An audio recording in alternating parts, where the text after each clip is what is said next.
Si Cardo, isang OFW mula sa Batangas, ay pinagmasdan ng maraming tao sa ibang bansa dahil sa husay niya sa arnis kali.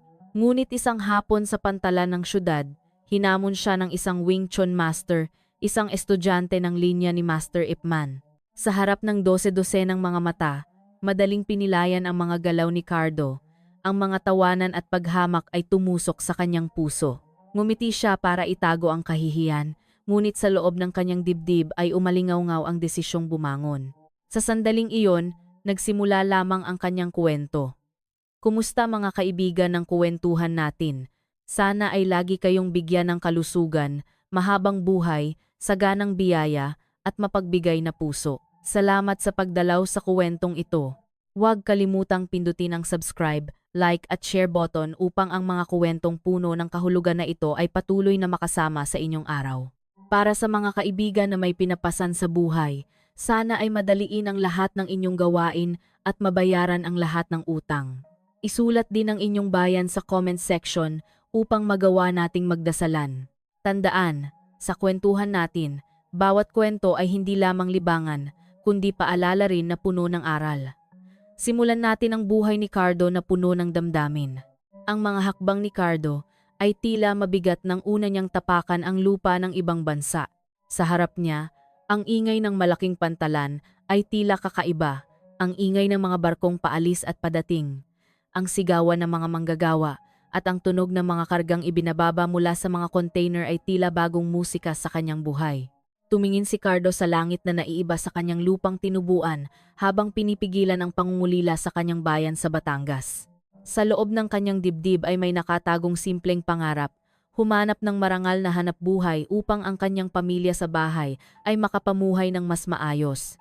Si Cardo ay hindi lamang isang ordinaryong dayuhan. Sa kanyang katawan ay dumadaloy ang dugo ng arnis kali, isang sinaunang sining na ipinasa sa henerasyon. Mula pagkabata, hinubog na siya ng kanyang lolo ng matinding pagsasanay sa gilid ng palayan, sa ilog at maging sa maputik na lupa. Bawat galaw na kanyang natutunan ay hindi lamang isang teknik, kundi isang dasal na nakatali sa galaw ng katawan. Ito ang pinakamalaking baon niya sa ibang bansa. Bukod sa sigla para magtrabaho, hindi madali ang mga unang araw sa pantalan. Kinailangan ni Cardo na sanayin ang kanyang sarili sa mahirap na sistema ng trabaho. Siya, kasama ang iba pang manggagawa, ay nagbubuhat ng daan-daang kilo ng karga, tumatakbo mula sa isang barko patungo sa isa pa ng walang tigil. Pinagpapawisan ang kanyang katawan, ngunit nakangiti pa rin. Alam niya na ang bawat patak ng pawis ay presyo ng pangarap na nais niyang matupad para sa kanyang pamilya sa nayon. Sa kabila nito, sa likod ng abala, hindi kailanman iniwan ni Cardo ang pagsasanay. Gabi-gabi pagkatapos ng trabaho at ang kanyang mga kaibigan ay mahimbing nang natutulog, pumupunta siya sa tahimik na pier. Sa ilalim ng malabong ilaw, nakatayo siya ng tuwid, nag-aayos ng hininga, at pagkatapos ay nagsisimulang gumalaw ng mga arnis kali. Ang mga kamay ay gumagalaw ng maluwag, ang mga paa ay matatag na humahakbang, ang kanyang mga mata ay walang laman na nakatingin sa harap na parang may kalaban. Ang huni ng hangin ng dagat ang saksi sa kanyang sipag. Madalas siyang pag-usapan ng iba pang manggagawa. Kakaiba si Cardo. Pagod na magtrabaho buong araw, pero nakakapagsanay pa rin ng arnis kali sa gabi, sabi ng isa sa kanyang mga kasamahan, ngunit mayroon ding humahanga sa kanya. Iyan ang nagpapabukod tangi sa kanya. Hindi lang siya naghahanap ng pera, kundi pinoprotektahan din ang pamana ng kanyang mga ninuno. Hindi pinansin ni Cardo ang mga sinasabi ng tao. Para sa kanya, ang arnis kali ay hindi lamang isang sining panlaban, kundi bahagi ng kanyang pagkatao. Ngunit ang kapayapaan na iyon ay nagsimulang magulo nang marinig ang pangalan ng isang dayuhang lalaki sa gitna ng mga manggagawa. Ang taong iyon ay nagngangalang Chen, isang Wing Chun master na sinasabing direktang nag-aral mula sa estudyante ng linya ni Master Ip Man. Kilala si Chen na mapagmataas, mahilig ipakita ang kanyang mabilis na galaw ng kamay sa harap ng mga tao. Tila nais patunayan na ang Wing Chun ang pinakamahusay na sining. Maraming manggagawa ang namangha, ngunit hindi rin kaunti ang nakakaramdam ng pagkabahala sa kanyang kayabangan. Narinig ni Cardo ang balita mula sa kanyang kaibigan, si Mang Tonyo. Cardo, kailangan mong makita ang taong iyon. Ang bilis ng kanyang mga galaw. Sabi niya, Kaya niyang sumuntok ng 10 beses sa isang segundo. Ngumiti lang si Cardo. Hindi sapat ang bilis lang, Mang Tonyo. Mas mahalaga ang lakas at kapayapaan ng puso. Ang mga salitang iyon ay nagpatahimik kay Mang Tonyo dahil para sa kanya, tila kahanga-hanga ang kakayahan ni Chen. Sa bawat araw, lalong lumalakas ang kwento tungkol kay Chen. Madalas siyang pumunta sa pantalan, hinahamon ang sinuman na subukang kalabanin siya upang patunayan lamang ang bilis ng kanyang kamay. Ilang manggagawa ang sumubok, ngunit lahat sila ay madaling natumba. Pagkatapos ay tumayo si Chen ng mayabang, nagmamayabang sa harap ng mga tao. Tila nais ipakita na ang Wing Chun ang rurok ng lahat ng sining panlaban. Palaging sinisikap ni Cardo na iwasan ang mga taong iyon. Alam niya na ang sining panlaban ay hindi para ipagmalaki. Ang mga galaw ng Arnis Kali ay hindi isang palabas, kundi gabay sa buhay. Ngunit sa kaibuturan ng kanyang puso, naramdaman ni Cardo na nanggugulo siya. May isang bagay na nakakabagabag sa kanya sa tuwing nakikita niya kung paano tratuhin ni Chen ang kanyang mga kalaban na parang hinahamak. Isang hapon, pagkatapos ng pagod na trabaho, bumalik si Cardo sa tahimik na pier para magsanay. Malakas ang ihip ng hangin ng dagat, nagpapagalaw sa mga ilaw. Tumayo siya ng tuwid at pagkatapos ay nagsimulang gumalaw ng mga Arnis Kali. Sa gitna ng paggalaw, naramdaman niya ang matinding pangungulila. Naalala niya ang kanyang bayan, ang kanyang lolo na wala na, at ang kanyang ina na laging nagpapayo. Anak, huwag mong gamitin ang iyong kaalaman ng basta-basta. Tandaan, hindi lang ang iyong katawan ang dala mo, kundi pati na rin ang magandang pangalan ng iyong pamilya. Ang mga salitang iyon ay nagpahinto sa kanya sandali, nakatingin sa madilim na dagat. Ang kanyang puso ay nanginginig, na parang pinapaalalahanan muli tungkol sa malaking responsibilidad. Bumulong siya sa kanyang sarili, kailangan kong maging malakas hindi para talunin ng iba, kundi para pangalagaan ang karangalan. Nang gabing iyon, nang hindi niya namamalayan, may isang matandang lalaki na nagmamasid sa kanya mula sa malayo. Ang taong iyon ay isang matanda mula sa Luzon na nagtatrabaho rin sa ibang bansa. Sa malalim na boses, sinabi niya, "Anak, maganda ang iyong galaw. Pinapaalala mo sa akin ang aking bayan." Nagulat si Cardo at yumuko bilang paggalang. Matagal silang nag-usap, nagbigay ang matanda ng mahalagang payo. Huwag kang matakot sa panunukso ng tao. Ang tunay na lakas ay hindi sa suntok, kundi sa pusong matiyaga. Ang mga salitang iyon ay matalim na tumusok sa dibdib ni Cardo. Kinabukasan, ang balita tungkol kay Cardo na madalas magsanay sa gabi ay nakarating din sa tenga ni Chen.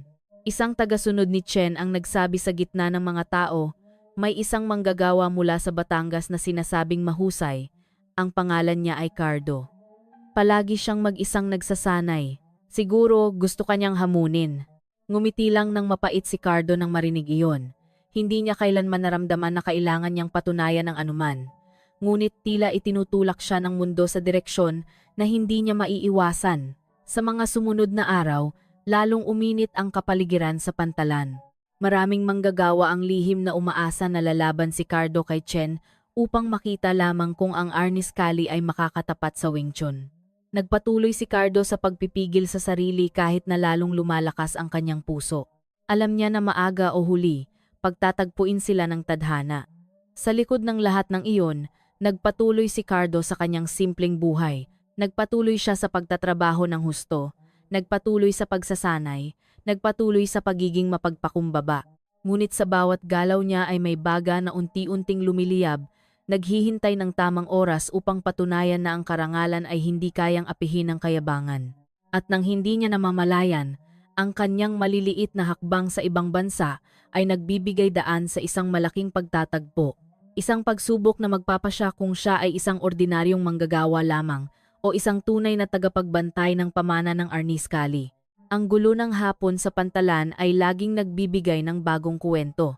Sa pagitan ng mga barkong nakadaong, ang ingay ng mga nagtitinda ay humalo sa tunog ng mga hakbang ng mga manggagawa. Ngunit ng araw na iyon, iba ang kapaligiran.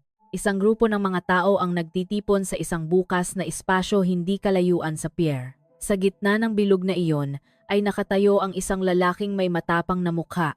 Ang kanyang mga mata ay matalim at ang kanyang matikas na katawan ay nagbibigay galang. Siya si Chen, ang taong pinag-uusapan kamakailan, isang tagapagtaguyod ng Wing Chun na nagsabing direktang sinanay ng isang mag-aaral mula sa lahi ni Ip Man. Dahan-dahang lumakad si Chen, ang kanyang mga kamay ay gumalaw ng magaan na parang sumasayaw.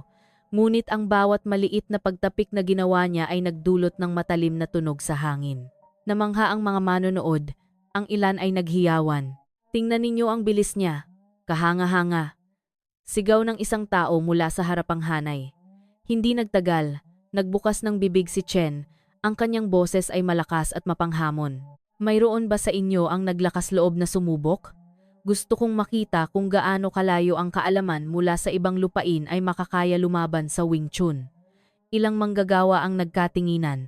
Ang ilan ay bahagyang tumawa, ang ilan ay yumuko, hindi naglakas loob na tumingin. Ang hamon ay hindi lamang isang laro, dahil alam ng bawat isa na hindi kailanman binigyan ni Chen ang kanyang kalaban ng pagkakataong tumayo ng matagal. Ang ilan na sumubok ay may sakit pa rin sa kanilang katawan hanggang ngayon. Lalong dumami ang tao. Isang lokal na lalaki na may matipuno na katawan ang naglakas loob na sumulong. Ngumiti si Chen ng mapanlait at pagkatapos ay nagbigay ng senyas sa kanyang kalaban na maghanda. Nagkaroon ng maikling labanan. Sa loob ng ilang segundo, ang kamay ni Chen na kumikilos ng napakabilis ay nagawa nitong mawala ng balanse ang kanyang kalaban at bumagsak sa lupa. Malakas na naghiyawan ang mga manonood. Ang ilan ay nagpalakpakan, ang ilan naman ay namangha. Tumayo muli si Chen ng tuwid at pagkatapos ay tumingin sa paligid. Iyan ba ang tinatawag ninyong tapang? Sino pa ang gustong sumubok? Sabi niya sa mapanlait na tono. Sa likod na hanay ay tahimik na nakatayo si Cardo. Katatapos lamang niya sa trabaho at balak umuwi, ngunit ang mga tao ay humila sa kanyang mga hakbang. Ang kanyang mga mata ay sumisiyasat sa mga tao hanggang sa wakas ay tumuon sa figura ni Chen na nakatayo ng may kumpiyansa sa gitna ng bilog. Mas mabilis ang tibok ng kanyang puso. Alam niya na maaga o huli, ang tingin na iyon ay tutungo sa kanya. At totoo nga, nang sinuri ni Chen ang mga tao sa paligid niya, huminto ang kanyang tingin kay Cardo. Isang manipis na ngiti ang lumitaw sa kanyang mukha. Ikaw? Sabi niya habang itinuturo ang kanyang daliri. Agad na tumahimik ang kapaligiran. Lahat ng ulo ay lumingon sa manggagawa mula sa Batangas. Nagsimulang magbulungan. Iyan si Cardo. Sabi niya, marunong din siyang mag-arnis kali. Oo, nakita ko siyang nagsasanay sa pier. Lumunok si Cardo. Hindi niya kailanman nilayon na makialam. Ngunit ang tingin ng mga tao ay nagpapahirap sa kanya na umiwas. May banayad na tulak mula sa likod ng kanyang likod. May bumulong, halika, Cardo, ipakita mo. Dahan-dahan siyang lumakad patungo sa gitna ng bilog, habang ang mga tingin ng 12-dosenang tao ay nakadikit sa kanya. Sinalubong siya ni Chen ng mapanlait na ngiti. Mukha kang kakaiba. Sabi mo dala mo ang kaalaman mula sa iyong lupain. Gusto kong makita kung gaano kalakas ang iyong pananampalataya sa galaw na iyon. Ang kanyang mga salita ay matalim. Nagpapahigpit sa hangin sa paligid. Huminga ng malalim si Cardo, yumuko sandali, at pagkatapos ay tumayo ng tuwid. Hindi siya sumagot, isinara lamang ang kanyang mga kamay sa harap ng kanyang dibdib bilang tanda ng paggalang. Nagkagulo ang mga tao, ang ilan ay sumisigaw ng suporta, ang ilan naman ay naghihintay ng nakakahiyang eksena. Gutom sila sa libangan at nang hapong iyon, si Cardo ang pangunahing palabas. Nagsimula ang labanan. Mabilis na lumakad si Chen, ang kanyang mga kamay ay gumagalaw ng parang kidlat. Sinubukan ni Cardo na salagin, ngunit ang sunod-sunod na atake ay nagpahirap sa kanya na huminga. Sa loob ng ilang segundo, ang kanyang katawan ay naitulak pabalik, pumalakpak at naghiyawan ang mga tao. Ang ilan ay masayang naghiyawan nang makita si Cardo na nahihirapan. Bangon, Cardo! Sigaw ng isang tao mula sa mga tao, ngunit napakalakas ng mga atake ni Chen. Sinubukan ni Cardo na lumaban, ginagalaw ang kanyang mga kamay at paagamit ang kanyang nalalaman. Ngunit, sayang, madali pa ring mabasa ang kanyang mga hakbang. Isang malakas na tulak ang tumama sa kanyang dibdib, na nagpatumba sa kanya sa lupa. Agad na nagkagulo ang mga tao. Ang ilan ay malakas na tumawa, ang ilan ay naghiyawan ng panunuya. Iyan daw ang tagapagmana ng Arnis Kali? Wala namang binatbat. Yumuko si Cardo, pinipigilan ang sakit sa dibdib, ngunit mas masakit pa ang marinig ang mga boses na naghahamak. Nakatayo si Chen sa ibabaw niya na may masayang mukha. Tandaan mo ito, sabi niya ng malakas. Ang Wing Chun ay hindi kayang gibain ng arnis kali ng nayon. Ang mga salitang iyon ay nagpanginginig sa dibdib ni Cardo, hindi dahil sa pisikal na sakit, kundi dahil sa malalim na sugat sa puso. Dahan-dahan siyang bumangon. Kahit na nanginginig pa ang kanyang katawan, sinikap niyang manatiling kalmado ang kanyang mga mata. Kahit na nagkakagulo ang kanyang puso, hindi niya sinagot ang sinabi ni Chen, yumuko lamang at pagkatapos ay umatras palabas ng bilog. Lalong lumakas ang hiyawan, ngunit pinili ni Cardo na manahimik. Sa loob ng kanyang dibdib, isang maliit na apoy ang nagsimulang magliyab, isang apoy na hindi pa nakikita ng sinuman maliban sa kanyang sarili. Dahan-dahang nagkalas ang mga tao. Ang ilan ay pinag-uusapan pa rin ang pagkatalo. Kuwentong barbero lang pala, sabi ng isang lalaki. Akala ko kaya niyang lumaban. Ngunit mayroon ding tumitingin kay Cardo ng may pakikiramay na nauunawaan ang tapang na kanyang ipinakita kahit na sa huli ay natumba. Nang gabing iyon, mabilis na kumalat ang balita ng pagkatalo ni Cardo. Halos lahat ng manggagawa ay pinag-uusapan ito. Mayroon pa ngang naghahambing sa arnis kali at Wing Chun. Ang pangalan ni Cardo ay naging bahan ng panunuya. Tila ang isang pagkatalo ay kayang burahin ang lahat ng kanyang pagkatao. Ngunit sa likod ng lahat ng iyon ay mayroong hindi namamalaya ng marami. Ang pagkatalo na iyon ay hindi katapusan kundi simula ng isang mas malaking paglalakbay. Sa katahimikan, iniuwi ni Cardo ang sugat at ang matibay na desisyon. Alam niya na ang karangalan ng mga ninuno ay hindi dapat huminto sa dayuhang lupa na ito at balang araw, babangon siyang muli hindi lamang para sa kanyang sarili, kundi para rin sa pamana na kanyang pinoprotektahan. Samantala, lumakad si Chen palayo sa lugar na may taas noo. Pakiramdam niya na ang kanyang panalo ay nakumpirma na walang sinuman ang makakatalo sa Wing Chun sa pantalan na iyon. Ngunit hindi niya alam na ang binhi na kanyang itinanim ng hapong iyon, ang binhi ng kahihiyan, ay lalago sa isang bagay na hindi niya kailanman inakala. Nagsimulang lumubog ang gabi, nagliwanag ang mga ilaw ng pantalan, at sa gitna ng malakas na tunog ng alon, isang manggagawa, si Cardo, ay nangako sa kanyang sarili, isang pangako na bumangon muli. Kahit na pinagtawanan siya ng buong mundo, ang kalangitan sa ibang bansa ay tila malungkot. Ang manipis na ulap ay nakabitin, tinatakpan ang karaniwang maliwanag na buwan. Sa pantalan na nagsisimulang tahimik, tanging ang tunog ng paghampas ng alon at ang ingay ng lumang barko ang naririnig pa. Naglalakad si Cardo ng mag-isa, mabibigat ang kanyang hakbang. Masakit pa rin ang kanyang katawan pagkatapos ng kahihiyan na nangyari kaninang hapon sa harap ng mga tao. Naghabol siya ng hininga. Kahit na hindi lamang dahil sa pagod, kundi dahil sa sugat sa kalooban na mas masakit, pinili niyang umupo sa dulo ng pier, ang paborito niyang lugar para magsanay kapag tulog na ang iba. Ngayon, ang lugar na iyon ay naging saksi sa mga luha na hindi niya kayang pigilan. Wala siyang imik na nakatingin sa alon ng dagat na bahagyang kumikinang. Sa katahimikan, basa ang kanyang pisngi. Bihira siyang umiyak.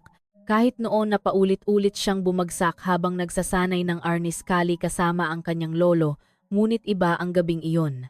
Ang kahihiyan ay matinding bumigat sa kanyang dibdib. Ang alaala ng hiyawan ng mga manonood kaninang hapon ay malinaw na lumitaw sa kanyang isip. Ang mga panunukso ay umaalingaw-ngaw pa rin sa kanyang tenga. Arnis kali ng nayon, wala namang binatbat. Ang tagapagmana ng arnis kali, kuwentong barbero lang. Ang mga boses na iyon ay malalim na tumusok, nagpapasakit sa kanyang puso. Kinuyom ni Cardo ang kanyang mga kamay. Nanginginig ang kanyang mga daliri, pinipigilan ang galit at pagkabigo sa kanyang sarili. Sa gitna ng katahimikan, lumitaw ang mga alaala ng nakaraan. Naalala niya ang mukha ng kanyang lolo na noon ay matiyagang gumagabay sa kanya. Anak, tandaan mo, ang kaalaman na ito ay hindi para sa walang kabuluhang pagmamalaki. Kailangan mong alagaan ito ng may malinis na puso. Huwag mo itong ipahiya kailanman. Ang mga salitang iyon ay tila tumusok. Dahil ang nangyari kaninang hapon ay kabaligtaran, pakiramdam niya ay ipinahiya niya ang pamana na iyon. Tinakpan ni Cardo ang kanyang mukha gamit ang kanyang mga kamay. Ang kanyang pag-iyak ay mahina, ngunit sapat na para masikipan ang kanyang dibdib. Pakiramdam niya ay maliit siya. Tila walang saysay ang lahat ng kanyang pagsisikap. Ngunit, sa likod ng kahinaan na iyon ay may baga na nagsisimulang magliyab. Ang mga luha na bumagsak ay hindi lamang tanda ng kahinaan, kundi tanda na mayroon pa rin siyang pusong nagmamalasakit. Pagkatapos ay iniangat niya ang kanyang ulo, tumingin sa malayo sa madilim na dagat. Sa kanyang puso, kinausap niya ang kanyang sarili. Hindi ako maaaring huminto dito.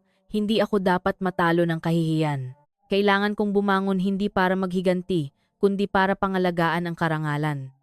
Ang mga salitang iyon ay umalingaw-ngaw sa kanyang dibdib, nagbibigay ng kaunting lakas sa gitna ng pagkabigo. Hindi nagtagal, mas malakas na humihip ang hangin ng dagat, dala ang amoy ng alat na tumusok sa ilong.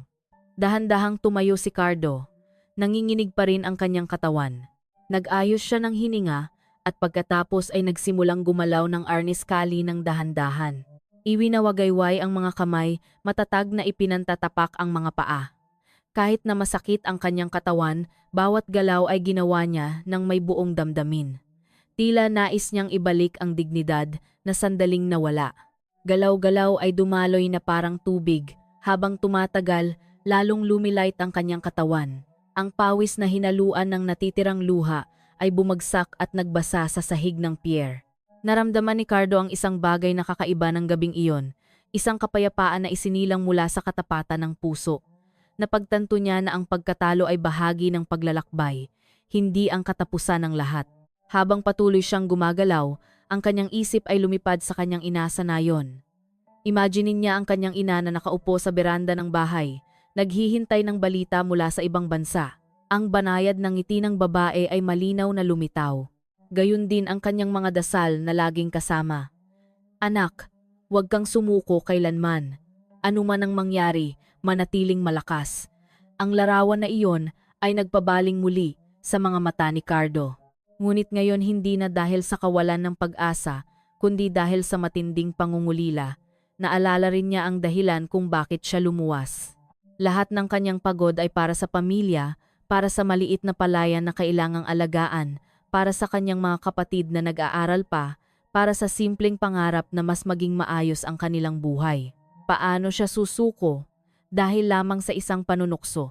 Lalo pang gumabi, ang mga ilaw ng pantalan ay kumikislap na parang sumasaksi sa bagong desisyon na ipinanganak. Huminto si Cardo sandali at pagkatapos ay umupo muli. Regular ang kanyang paghinga, mas kalmado ang kanyang mukha. Napagtanto niya na ang tunay na lakas ay hindi sa bilis ng kamay o sa lakas ng suntok, kundi sa pusong kayang bumangon pagkatapos ng pagbagsak. Biglang may narinig na hakbang na lumalapit. Isang matandang manggagawa na nakapanood din ng labanan kaninang hapon, ang lumitaw dala ang isang maliit na lentera. Tiningnan niya si Cardo ng may buong pag-unawa. Anak, nakita kong nagsumikap ka kanina. Huwag kang sumuko. Ang tagumpay ay hindi lang tungkol sa pagpapabagsak ng kalaban, kundi tungkol din sa pagpapalago ng iyong sarili. Yumuko si Cardo bilang paggalang. Ang mga simpleng salita na iyon ay parang sariwang tubig na nagpapalamig sa kanyang puso. Bahagya siyang ngumiti at pagkatapos ay mahinang sumagot, "Susubukan ko ulit, Mang. Hindi ko gustong huminto dito." Dahan-dahang tinapik ng matandang manggagawa ang kanyang balikat. "Magaling. Tandaan mo, ang gabi ay isang mabuting guro. Matuto mula sa dilim upang makapagbigay ka ng liwanag." Pagkatapos ay umalis siya, iniwan si Cardo na mag-isa. Ang gabing iyon ay naging isang punto ng pagbabago. Pagkatapos ng mahabang panahon na nalulubog sa kahihiyan, ngayon ay nagsimulang makahanap si Cardo ng maliit na ilaw sa kanyang puso. Alam niya na hindi madali ang landas na tatahakin. Si Chen ay isang matigas na kalaban at tila sinusuportahan ng mundo ang kanyang kayabangan. Ngunit tiwala si Cardo na sa tiyaga at dasal, maipapakita niya na ang pamana ng kanyang mga ninuno ay hindi lamang isang lumang kuwento. Bumangon siyang muli. Sa pagkakataong ito ay mas matatag, ang bawat galaw ay sinanay muli. Ang mga tindig ay pinalakas, ang paghinga ay pinalalim. Ang hangin na tumutusok sa balat ay hindi na malamig, kundi naging kaibigan na kasama. Ang bawat galaw ay parang nagtatatak ng bagong pangako. Pangako na hindi nasusuko. Pangako na babangon muli ng may taas noo. Sa pagtatapos ng gabi, nang magsimulang lumitaw ang mga bituin sa kalangitan, huminto sandali si Cardo. Tumingala siya, tila nakikipag-usap sa kanyang lolo na wala na. "Lolo, patawarin ninyo ako. Nangangako akong hindi ko napapayagan na hamakin ang arnis kali na ito." Aalagaan ko ito kahit na paulit-ulit akong bumagsak. Muling dumaloy ang mga luha. Ngunit ngayon ay puno ng init. May katatagan sa pag-iyak na iyon, hindi na lamang kalungkutan. Naramdaman ni Cardo na hindi na siya ang dating tao ilang oras na ang nakalipas, nagbago na siya kahit nakaunti pa lang. Alam niya na ang malaking pagbabago ay laging nagsisimula sa maliliit at matapat na hakbang. Ang mahabang gabing iyon ay sa wakas natapos. Nagsimulang maghuni ang mga ibon, tanda ng pagdating ng bukang liwayway. Bumangon si Cardo, inalog ang alikabok sa kanyang pantalon, at pagkatapos ay lumakad pa uwi sa simpleng tirahan na inupahan niya kasama ang kanyang mga kaibigan. Pagod ang kanyang katawan, ngunit ang kanyang puso ay puno ng bagong enerhiya. Ang araw na iyon ay naging saksi na ang isang tao ay maaaring bumagsak, maaaring madurog ng panunukso, ngunit maaari ding bumangon ng mas malakas kung handa siyang matuto mula sa sugat. Ang gabing puno ng luha ay hindi kahihiyan, kundi daan patungo sa pagkabuhay muli. At alam ni Cardo na ito ay simula lamang ng mahabang paglalakbay na magbabago sa kanyang buhay. Ang bukang liwayway ay sumisilip na may banayad na liwanag na tumagos sa pagitan ng mga ulap. Ang huni ng mga ibon sa dagat ay umalingaw-ngaw na tila nagbibigay inspirasyon sa sinumang handang makinig. Sa isang sulok ng pantala na bihirang daanan ng tao, makikita ang figura ni Cardo na nakatayo ng tuwid. Nakapikit ang kanyang mga mata, ang kanyang dibdib ay regular na tumataas at bumababa, ang kanyang katawan ay nagpapahiwatig ng bagong katatagan. Ayaw niyang lumipas ang araw na iyon, nang ganoon lang. Pagkatapos ng kabiguan na sumira sa kanyang dignidad, ngayon na ang oras para simulan niya ang isa pang yugto, sinasanay ang sarili sa likod ng anino na hindi namamalaya ng sinuman. Ang kanyang unang hakbang ay simple, pagbutihin ang paghinga. Sa isang matatag na tindig, huminga ng malalim si Cardo at pagkatapos ay dahan-dahang ipinadaloy sa buong katawan na alala ang payo ng kanyang lolo noon. Kung nanginginig ang iyong paghinga, hindi rin magiging matatag ang iyong galaw, kontrolin mo ang iyong paghinga at ang iyong kaluluwa ay magiging payapa. Ang mga salitang iyon ngayon ang kanyang mantra tuwing nagsisimula siyang magsanay. Nagsimulang sumikat ang araw, nagre-reflect sa ibabaw ng dagat. Dinaloy ni Cardo ang mga galaw, puno ng kamalayan. Ang kanyang mga kamay ay gumagalaw ng maluwag na parang sumasayaw kasama ng hangin. Ang kanyang mga paa ay humahakbang sa sahig ng pier nang may regular na ritmo. Bawat galaw ay hindi lamang pisikal na pagsasanay, kundi pati na rin espiritual na pagninilay. Naramdaman niya ang harmonya sa pagitan ng katawan at kalikasan. Kahit na masakit pa rin ang ilang bahagi ng kanyang katawan dahil sa pagkabangga kahapon, hindi sumuko si Cardo. Sa halip, ang kirot na iyon ay ginawa niyang paalala na ang landas patungo sa karangalan ay laging hinuhubog ng sakit.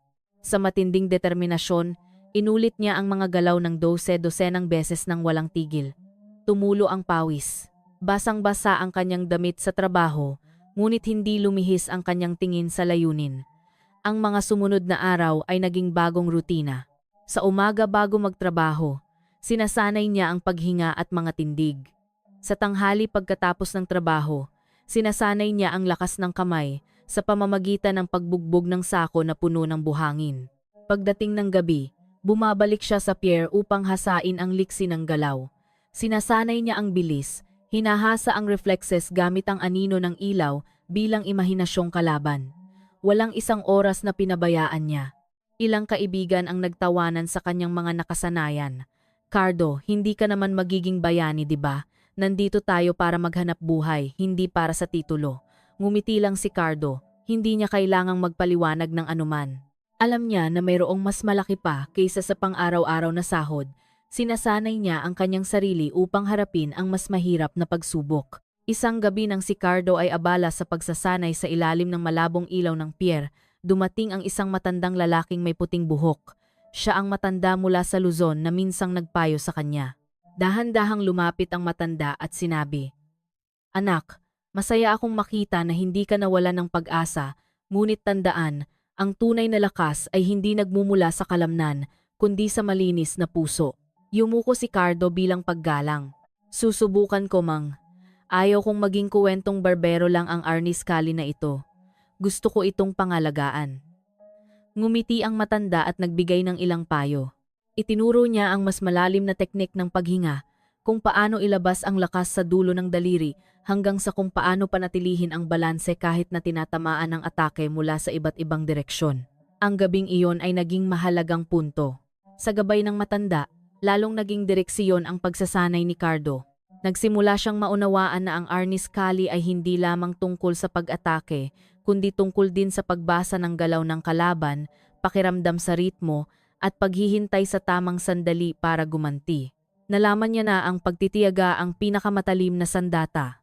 Sa bawat araw, lalong lumakas ang kanyang katawan, lalong naging matatag ang kanyang mga galaw. Sa bawat pagsasanay niya, tila naririnig niya ang boses ng kanyang lolo at ang payo ng matanda na ngayoy kasama niya. Hindi na lamang siya basta-basta nag-uulit ng galaw, kundi nararamdaman niya ang bawat daloy ng enerhiya. Ang kanyang mga kamay na dati madalas matigas ay ngayon ay kayang gumalaw ng flexible, tila sumasama sa hangin. Ngunit, hindi madali ang paglalakbay na ito. Madalas siyang pagod, lalo na pagkatapos ng buong araw na trabaho sa pantalan. Mayroong mga sandali na nanginginig ang kanyang mga tuhod, mahina ang kanyang mga kamay, at nahihilo pa nga dahil sa pagod. Ngunit hindi kailanman sumuko si Cardo. Alam niya na para makamit ang karangalan, kailangan niyang handang dumaan sa paghihirap. Nagsimulang mapansin ng kanyang mga kaibigan ang pagbabago sa kanya. Mas maputla nga ang kanyang mukha dahil sa kakulangan sa tulog, ngunit lalong naging matalim ang kanyang mga mata. Mas maliksi ang kanyang galaw, mas matatag ang kanyang hakbang. Mayroong kakaibang aura na nagmumula sa kanya na nagpaparamdam sa mga tao ng paggalang kahit na siya ay nananatiling mapagpakumbaba. Ang balita tungkol sa pagsasanay ni Cardo ay sa wakas ay nakarating sa tenga ni Chen. Ilang matapat na tagasunod ng Wing Chun ang nagsimulang pag-usapan ito. Hindi pa rin natututo ang manggagawa mula sa Batangas. Sabi nila, araw-araw siyang nagsasanay ng walang tigil. Baka gusto niyang hamunin muli. Ngumiti lang ng mapanlait si Chen. Hayaan mo lang. Mas matindi ang kanyang pagsasanay, mas matamis ang pakiramdam kapag bumagsak siyang muli. Ang mga salitang iyon ay sinabi ng may malamig na tono na tila hinahamak ang lahat ng pagsisikap ni Cardo. Hindi alam ni Cardo na siya ay pinagmamasdan. Nakatuon lamang siya sa kanyang sariling layunin. Ngunit sa kaibuturan ng kanyang puso, naramdaman niya ang isang bagay na kakaiba. Hindi na niya gustong patunayan lamang sa iba. Ang pagsasanay na iyon ngayon ay naging daan upang maturuan ang kanyang sarili. Nahanap niya ang bagong kahulugan na ang pangangalaga sa pamana ng mga ninuno ay nangangahulugang pangangalaga sa balanse ng buhay. Isang hapon nang lumulubog ang araw, muling nakita siya ng matanda. Sa pagkakataong ito, may dala siyang isang piraso ng puting tela. Anak, itago mo ito. Ang telang ito ay simbolo ng kalinisan ng puso. Tandaan, anumang kaalaman ay walang kabuluhan kung marumi ang iyong puso. Kung balang araw kailangan mong tumayo at harapin ang kalaban, maging tulad ng tubig, kalmado, dumadaloy, ngunit kayang durugin ang bato. Tinanggap ni Cardo ang tela gamit ang nanginginig na mga kamay. Itinali niya ito sa kanyang baywang at pagkatapos ay lumuhod ng may buong paggalang. Tumulo ang kanyang mga luha hindi dahil sa kalungkutan, kundi dahil sa pagkalungkot. Pakiramdam niya ay malaking responsibilidad ang tiwala na iyon na kailangang alagaan. Nang gabing iyon, nagsanay siya ng mas mahirap kaysa sa karaniwan. Ang anino ng kalaban ay tila lumitaw sa harap niya, gumagalaw ng mabilis, umaatake mula sa iba't ibang direksyon. Sinalag ni Cardo, umiwas, at pagkatapos ay gumanti gamit ang mga galaw na ngayon ay mas matatas. Naramdaman niya na ang kanyang katawan ay nagsasama sa galaw, ang kanyang isip ay nagsasama sa paghinga, at ang kanyang kaluluwa ay nagsasama sa kalikasan. Ang buwan na nakabitin sa langit ang saksi. Ang hangin sa dagat ay humihip dala ang tunog ng pag-ingay na nagbigay inspirasyon sa kanya. Sa kanyang puso, bumulong si Cardo. Handa ako. Hindi na ako tatakbo. Tatayo ako ng kalmado. Ano man ang mangyari, ang pagsasanay sa likod ng anino ay nagpapatuloy. Araw-araw, gabi-gabi. Walang nakakaalam kung gaano siya kahirap nagsumikap maliban sa kanyang sarili at sa langit na sumaksi. Ngunit makikita ng lahat ang resulta dahil naghahanda ang tadhana ng isang malaking entablado kung saan muling magtatagpo si Cardo sa taong minsang nagpatumba sa kanya. At sa pagkakataong ito, Hindi na siya ang manggagawa na pinahiya. Siya ay nagiging tunay na tagapangalaga ng Arnis Kali, isang dayuhan na nagsasanay sa sarili hindi para sa kayabangan, kundi para patunayan na ang karangalan ay maaaring magmula sa pagiging simple. Ang siyudad ng Pantalan ay naghahanda upang salubungin ang taunang cultural festival. Ang mga kalsada ay puno ng palamuting lampion. Ang amoy ng mga tradisyonal na lutuin ay pumupuno sa hangin, at ang tunog ng musika ay umaalingaw-ngaw mula sa maliliit na entablado sa sulok ng syudad. Ang mga dayuhan mula sa iba't ibang bansa ay nagkakalat, nakikihalubilo sa mga lokal na residente na nais magsaya. Ang gabing iyon ay isang sandali na hinihintay dahil mayroong pagtatanghal ng sining panlaban mula sa iba't ibang estilo. Sa gitna ng gulo, muling lumitaw ang pangalan ni Chen. Inimbitahan siya ng komite upang ipakita ang Wing Chun sa harap ng daan-daang mata. Ang kanyang pagdating ay nagdulot ng labis na sigla sa maraming tao dahil alam nilang laging nakakamangha ang bilis ng kanyang kamay at galing. Nakatayo si Chen nang may buong kumpiyansa sa isang simpleng entabladong kahoy, suot ang maluwag na itim na damit na nagdaragdag ng karisma.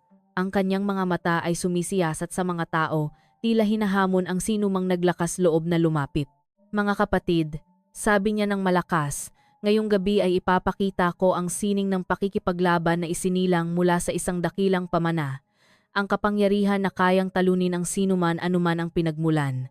Agad na nagpalakpakan at naghiyawan ang mga salitang iyon. Nagsimulang ipakita ni Chen ang mga galaw. Ang kanyang mga kamay ay gumalaw ng parang kidlat. Ang kanyang katawan ay maliksi sa paglipat ng posisyon. Bawat suntok ay nagdulot ng tunog ng hangin na nagpabigla sa mga manonood. Pagkatapos ay inanyayahan niya ang mga boluntaryo upang subukan siyang pigilan. Ilang kabataan ang umakyat sa entablado, ngunit tumagal lamang ng ilang segundo bago napilitang umatras. Naghiyawan ang mga manonood. Ang ilan ay sumisigaw ng papuri. Sa gitna ng mga tao, tahimik na nakatayo si Cardo. Dumating siya kasama ang ilang kaibigan. Sa simula, gusto lang niyang panoorin ang palabas. Ngunit nang lalong magyabang si Chen, mas mabilis ang tibok ng kanyang puso. Ang kapaligiran ng festival na sa simula ay mainit, ay biglang naging entablado ng panloob na pagsubok. Biglang may sumigaw mula sa mga tao, tawagin si Cardo, hayaan siyang sumulong. Sinalubong ang mga salitang iyon ng hiyawan. Tila lahat ay sumasang-ayon. Ang pangalan ni Cardo ay umalingaw-ngaw. Ang mga tao ay lumingon sa kanya at ang tulak ng mga tao ay humila sa kanyang mga hakbang. Tiningnan siya ni Chen nang may manipis na ngiti. Ang manggagawa ng Pantalan ay mukhang naglakas loob pa ring dumating. Gusto mo bang sumubok ulit? Ang tono ng kanyang boses ay mapanlait na nagpapaniwala sa maraming tao na muling mapapahiya si Cardo. Ngunit sa pagkakataong ito ay matatag na lumakad si Cardo.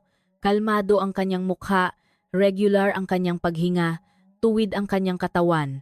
Nakasimpleng damit siya sa trabaho, ngunit iba ang tingin ng kanyang mga mata kaysa dati. Wala nang pagdududa. Nakatayo siya sa harap ni Chen, isinasara ang kanyang mga kamay bilang pagbati. Ang mga manonood na kanina ay maingay ay biglang tumahimik, naghihintay kung ano ang mangyayari. Nagsimula ang labanan. Mabilis na lumakad si Chen.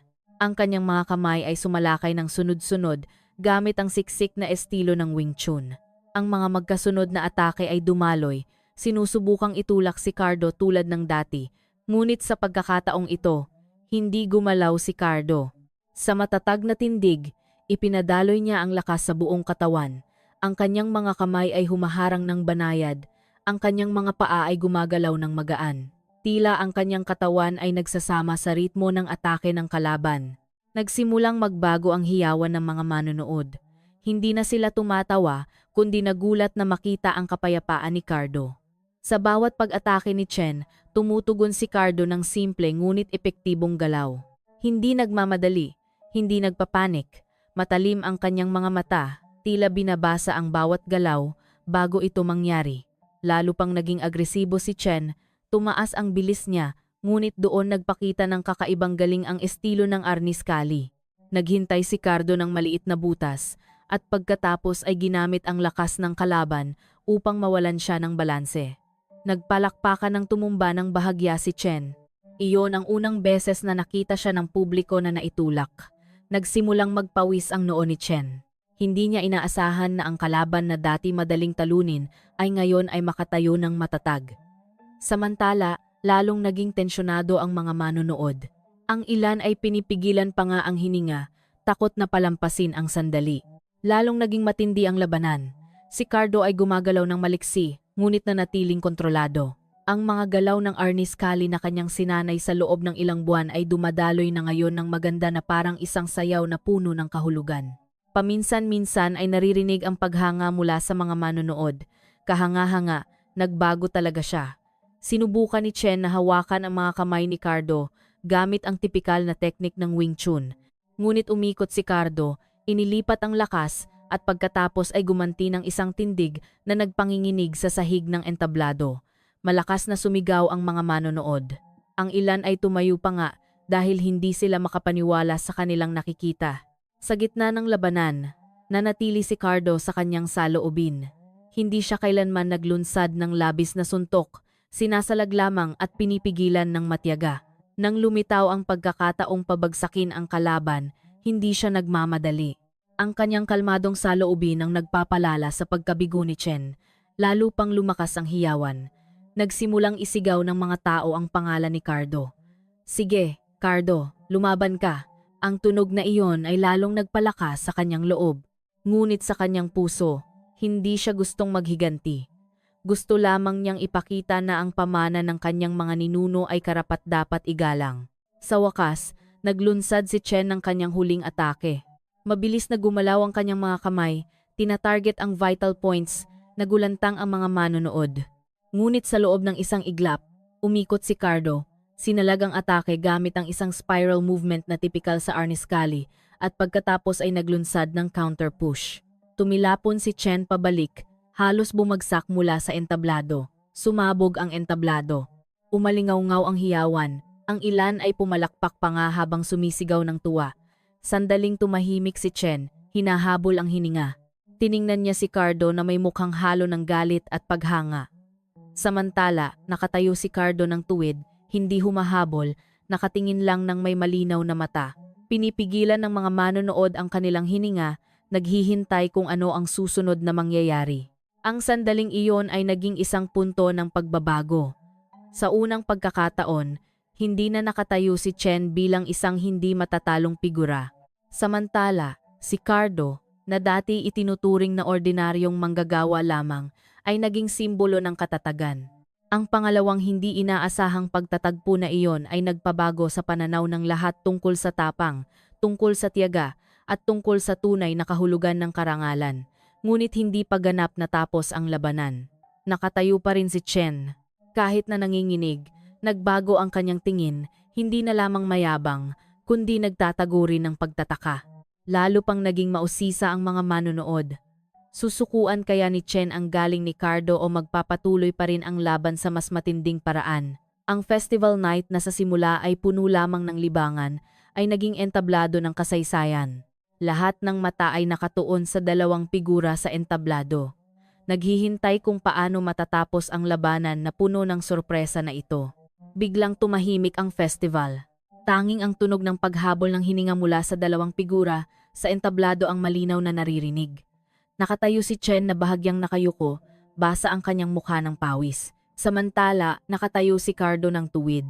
Matatag ang kanyang mga hakbang, ang kanyang mga mata ay nagpapahiwatig ng hindi inaasahang kapayapaan. Pinipigilan ng mga manonood ang kanilang hininga, naghihintay kung sino ang unang gagalaw. Si Chen, na may matalim na tingin, ay muling naghanda. Bahagyang nanginginig ang kanyang mga kamay hindi dahil sa takot, kundi dahil sa gulat. Hindi niya inakala na ang kalaban na dati madaling talunin ay ngayon ay makakagawa sa kanya na halos bumagsak. Sa kanyang puso ay mayroong hindi pagtanggap. Ang kayabangan na kanyang pinangalagaan sa mahabang panahon ay tila nanganganib na magbagsak sa harap ng maraming tao. Hindi pa tapos ito, mahina niyang bulong ngunit sapat na para marinig. Lumakad siya pasulong, umaatake ng mas agresibo. Mabilis na nagbanggaan ang mga suntok at salag na nagdulot ng malakas na tunog sa entabladong kahoy. Lalo pang nagkagulo ang mga manonood. Ang ilan ay malakas na sumigaw, ang ilan naman ay tinakpan ang kanilang bibig dahil sa tensyon. nanatiling kalmado si Cardo. Bawat atake na dumating ay hinarap niya ng simple lang na galaw. Hindi siya nagmamadali, hindi siya nagpapaemosyon. Sa katunayan, ang kanyang pasensya ang nagpapalala sa pagkalito ni Chen. Sa bawat paghampas ni Chen, ginagamit ni Cardo ang maliit na kahinaan upang baguhin ang direksyon ng lakas. Tulad ng tubig na dumadaloy, hindi siya lumaban ng direkta, kundi ginagabayan ang atake ng kalaban upang mawalan ng kapangyarihan. Hanggang sa wakas ay dumating ang isang kritikal na sandali. Naglunsad si Chen ng isang direktang atake na may buong lakas, umaasang makalusot sa depensa. Ngunit mabilis na umikot si Cardo, ginagamit ang spiral move ng Arnis Kali. Ang galaw na iyon ay naglipat ng direksyon ng atake. Pagkatapos, sa isang banayad na tulak, itinulak si Chen pabalik hanggang sa halos bumagsak mula sa entablado. Sumabog ang hiyawan ng mga manonood. Ang ilan ay tumayo pa nga mula sa kanilang upuan dahil hindi sila makapaniwala, ngunit may isang nakakagulat na nangyari. Sa halip na ituloy ang suntok upang pabagsakin ang kanyang kalaban, pinahinto ni Cardo ang kanyang galaw. Nakatayo siya ng tuwid, nakatingin kay Chen nang may tapat na tingin. Dahan-dahang ibinaba ang kanyang mga kamay na tila tinatanggihan ang pagkakataong pabagsakin siya. Muling bumalik ang katahimikan. Nagulat ang mga manonood sa desisyon na iyon. Sa kanilang isip, ito na ang pinakaangkop na oras para maghiganti si Cardo sa lahat ng panunukso na kanyang natanggap, ngunit pinili niyang magpigil. Sa kalmadong boses, sinabi ni Cardo, "Ang kaalaman na aking natanggap ay hindi para manghamak. Ang Arnis Kali ay hindi daan para magpabagsak ng tao, kundi para pangalagaan ang karangalan." Ang mga salitang iyon ay dahan-dahang lumabas, ngunit tumagos. Malinaw na narinig sa gitna ng tahimik na mga tao. Nagulat si Chen. Mabigat pa rin ang kanyang paghinga, ngunit nagsimulang magbago ang kanyang tingin. Ang kanyang mukha na dati puno ng kayabangan ay ngayon ay nagpakita ng pagdududa. Sa kanyang mga mata ay makikita ang kislap ng paggalang na dahan-dahang lumalaki. Hindi niya inakala na ang taong minsang hinamak niya ay magpapakita ng kabaitan sa kritikal na sandali. Naantig ang mga manonood. Ilang tao ang dahan-dahang pumalakpak at pagkatapos ay lalong lumakas. Mayroong tumulo ang luha. Naantig sa mapagpakumbabang saloobin ni Cardo. Umalingaw-ngaw ang palakpakan, hindi dahil sa pisikal na tagumpay, kundi dahil sa malaking aral na kanilang nasaksihan. Yumuko si Chen. Dahan-dahan siyang lumapit kay Cardo. Sa nanginginig na kamay, iniabot niya ang kanyang mga daliri. "Hindi ka lang isang manggagawa. Ikaw ay isang kamangha-manghang tagapangalaga ng pamana. Ngayong gabi ay may natutunan ako na hindi ko pa kailanman naintindihan." Ang kanyang boses ay mahina ngunit tapat. Tiningnan siya ni Cardo sandali at pagkatapos ay mahigpit na nakipagkamay. Muling nagkagulo ang mga manonood. Sa pagkakataong ito ay puno ng paggalang. Ang sandaling iyon ang naging huling bahagi ng pinakahindi malilimutang labanan sa festival. Dalawang figura mula sa magkaibang estilo ang magkatabing nakatayo hindi bilang magkaaway, kundi bilang mga tao na nagpaparana sa isa't isa. Pagkatapos ng labanan, maraming tao ang lumapit kay Cardo. Ang ilan ay nakipagkamay sa kanya, ang ilan naman ay tumingin lang ng may paghanga. Ilang manggagawa na dating nagtawanan sa kanya ay ngayon ay taas noo. "Iyan ang kaibigan natin. Tingnan ninyo kung paano niya pinangalagaan ang magandang pangalan ng kanyang lupang tinubuan." Ang mga salitang iyon ay nagpainit sa puso ni Cardo, ngunit ang pinakanakaukit ay ang saloobin ni Chen pagkatapos ng pangyayari. Hindi siya umalis ng galit, kundi nanatili sa tabi ni Cardo. Ang kanyang mukha ay tila nakaluwag, tila ang bigat ng kayabangan na kanyang pinasan sa mahabang panahon ay sa wakas ay bumagsak. "Gusto kong matuto pa mula sa iyo," mahina niyang sabi. Halos hindi marinig ng iba. Ngumiti lang si Cardo. Hindi niya kailanman pinangarap na ang isang tao tulad ni Chen ay magsasabi ng ganoon. Ngunit napagtanto niya na ito ang bunga ng pagtitiyaga na kanyang pinangalagaan. Nang gabing iyon, natapos ang festival na may kakaibang kapaligiran kaysa sa dati. Hindi lamang libangan ang naiwan sa alaala ng mga manonood, kundi ang aral tungkol sa pagpapakumbaba. Maraming tao ang umuwi na may nanginginig na puso. Pinag-uusapan ang saloobin ni Cardo na piniling magpigil nang ang pagkakataong maghiganti ay nasa harap na niya. Si Cardo mismo ay bumalik sa kanyang simpleng tirahan na may magaan na hakbang. Kahit napagod ang kanyang katawan, ang kanyang puso ay puno ng kapayapaan. Alam niya na hindi pa tapos ang paglalakbay, ngunit ang gabing iyon ay nagpabago ng maraming bagay. Hindi lamang niya ibinalik ang karangalan ng Arniscali, kundi pinatunayan din na ang tunay na tapang ay nagmumula sa pusong kayang magpatawad. Sa kanyang maliit na silid, umupo siya ng naka-cross-legged, inilalagay ang puting tela na ibinigay ng matanda sa kanyang baywang. Tumingala siya sa kisame at pagkatapos ay mahinang bumulong. Lolo, sinubukan kong alagaan ang ipinagkatiwala ninyo. Sana ay ipinagmamalaki ninyo ako doon. Muling dumaloy ang kanyang mga luha, ngunit sa pagkakataong ito ay hinaluan ng pasasalamat. Kinabukasan, mabilis na kumalat ang balita tungkol sa pangyayari. Hindi lamang sa mga manggagawa, kundi pati na rin sa mga maimpluwensyang tao sa syudad ng Pantalan. Ang pangalan ni Cardo ay binanggit ng may paggalang, hindi bilang manggagawa, kundi bilang isang mandirigma na nagtataguyod ng dignidad. At si Chen, sa halip na makaramdam ng pagkatalo, ay nagkuwento sa kanyang mga estudyante tungkol sa mahalagang aral mula sa isang simpleng dayuhan. Ang tagumpay ay hindi sinusukat kung sino ang bumagsak, kundi kung sino ang kayang tumayo ng walang kayabangan, sabi niya. Ang mga salitang iyon ay nagpatahimik sa maraming tao na nauunawaan ang pagbabago sa master. Pagkatapos ng festival, nanatiling simple ang buhay ni Cardo. Nagpapatuloy pa rin siya sa pagtatrabaho ng husto sa Pantalan, nagpapatuloy pa rin sa pagsasanay sa tabi ng dagat at nananatiling simple ang kanyang pamumuhay. Ngunit sa pagkakataong ito, ang bawat hakbang niya ay tila mas magaan. Binabati siya ng mga tao ng may buong paggalang at ang pinakamahalaga, siya mismo ay nakakaramdam ng kapayapaan. Ang hindi inaasahang pagganti na iyon ay hindi sa pamamagitan ng suntok, hindi sa pamamagitan ng galit, kundi sa pamamagitan ng kabaitan ng puso na naging isang punto ng pagbabago. Mula sa isang manggagawa na pinahiya, si Cardo ay nagbago sa isang figura na pinahahalagahan hindi lamang dahil sa kanyang kakayahan, kundi dahil din sa kanyang tapat na kaluluwa. At sa likod ng lahat ng yun, alam niya ang isang bagay, ang kanyang landas sa buhay ay nahanap lamang ang kahulugan hindi lamang upang mabuhay sa ibang bansa, kundi upang magdala ng liwanag mula sa lupa ng mga ninuno, upang liwanagan ang isang lugar na malayo sa bahay.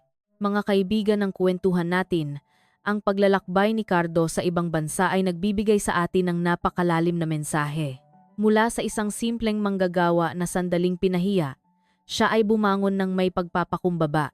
Pinatunayan niya na ang tunay na lakas ay hindi nakasalalay sa bilis ng kamay o sa lakas ng suntok, kundi sa tapang na magpigil nang ang pagkakataong maghiganti ay bukas na bukas. Itinuro ni Cardo na ang dignidad ay hindi nagmumula sa tagumpay lamang, kundi sa pagiging matiyaga, masipag at tapat sa pagpangalaga ng pamana. Natutunan natin na ang buhay ay hindi tungkol sa panghahamak sa iba, kundi kung paano pangalagaan ang karangalan nang hindi nawawala ang pagpapakumbaba. Sana mula sa kwentong ito ay matularan natin ang tapang ni Cardo, hindi madaling sumuko at manatili sa prinsipyo kahit na pinagtawanan ng mundo. Salamat sa pakikinig hanggang sa huli. Huwag kalimutang mag-iwan ng dasal at komento sa inyong bayan upang tayo ay makapagpalakas sa isa't isa. Hanggang sa muling inspirasyon na kwento, dito lamang sa kwentuhan natin.